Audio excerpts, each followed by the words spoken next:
আজ থেকে 1400 বছর আগে বিশ্বনবী হযরত মুহাম্মদ সাল্লাল্লাহু আলাইহি সাল্লাম ইরানের অধিবাসীদের জ্ঞান, ঈমান এবং শেষ জামানায় তাদের ভূমিকা নিয়ে এমন কিছু কালজয়ী কথা বলে গেছেন যা আজও গবেষক ও ইতিহাসবিদদের বিস্মিত করে।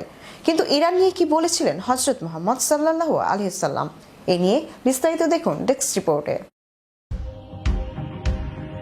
আজ থেকে 1400 বছর আগে বিশ্বনবী হযরত মুহাম্মদ সাল্লাল্লাহু আলাইহি সাল্লাম ইরানের আদিবাসীদের জ্ঞান, ঈমান এবং শেষ জামানায় তাদের ভূমিকা নিয়ে এমন কিছু কালজয়ী কথা বলে গেছেন যা আজও গবেষক ও ইতিহাসবিদদের বিস্মিত করে।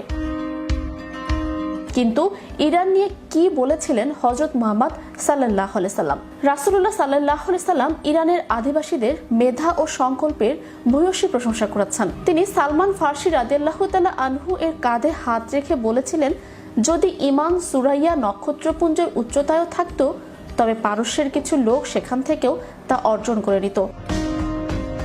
এই ভবিষ্যৎবাণীর প্রতিফলন দেখা যায় ইসলামের স্বর্ণযুগে। হাদিসের প্রধান 6টি কিতাব অধিকাংশই সংকলকই ছিলেন ইরান অঞ্চলের। পারস্যের সন্তান হযরত সালমান ফার্সি রাদিয়াল্লাহু তাআলা আনহু ছিলেন সত্যের সন্ধানী এক মহান সাহাবী।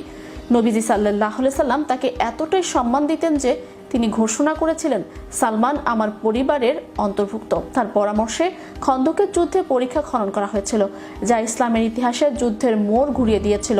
তার হাত ধরেই পারস্যে ইসলামের জয়যাত্রা এবং নবীজির বিশেষ দোয়ার সূচনা হয়। হাদিসে বর্ণিত হয়েছে যে শেষ জামানায় খোরাসান থেকে কালো পতাকাবাহী একটি দল বের হবে। তারা সত্যের পক্ষে লড়াই করবে এবং ইমাম মাহাদির আগমনের পথ প্রশস্ত করবে। বর্তমান ভূ রাজনীতিতে মধ্যপ্রাচ্যের অস্থিরতা এবং ইরান কেন্দ্রিক প্রতিরোধ আন্দোলনগুলো অনেককে এই হাদিসের কথা স্মরণ করিয়ে দেয়। সতর্কবার্তা হিসেবে সহিহ মুসলিমের 2944 নম্বর হাদিসে উল্লেখ আছে যে শেষ জামানায় দাজ্জালের প্রধান অনুসারী হবে ইরানের আসফাহান শহরের 70,000 ইহুদি, যারা বিশেষ ধরনের চাদর পরিহিত থাকবে। বিস্ময়কর বিষয় হলো, আজও আসফাহানে একটি উল্লেখযোগ্য ইহুদি সম্প্রদায় তাদের ঐতিহ্য বজায় রেখে বসবাস করছে, যা নবীজির নবুয়তের এক জীবন্ত নিদর্শন। নবীজি সাল্লাল্লাহু আলাইহি সাল্লাম ইঙ্গিত দিয়েছিলেন যে আরবরা একসময় জ্ঞান চর্চায় পিছিয়ে পড়লেও বিশেষ করে ইরানের লোকেরা ইসলামের ঝান্ডা তুলে ধরবে। ইতিহাস সাক্ষী, দর্শন, চিকিৎসা ও বিজ্ঞানে ইবনে সিনা বা আল ফারাবির মতো ইরান মনীষীরাই বিশ্বকে নেতৃত্ব দিয়েছিলেন। তারা ইসলাম গ্রহণ করলেও নিজেদের ভাষা ও সংস্কৃতির স্বকীয়তা বজায় রেখেছেন।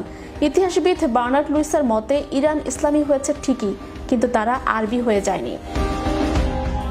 নবীজি সাল্লাল্লাহু আলাইহি সাল্লাম বিদায় হজের ভাষণে স্পষ্ট করেছিলেন যে আরব বা অনারব কার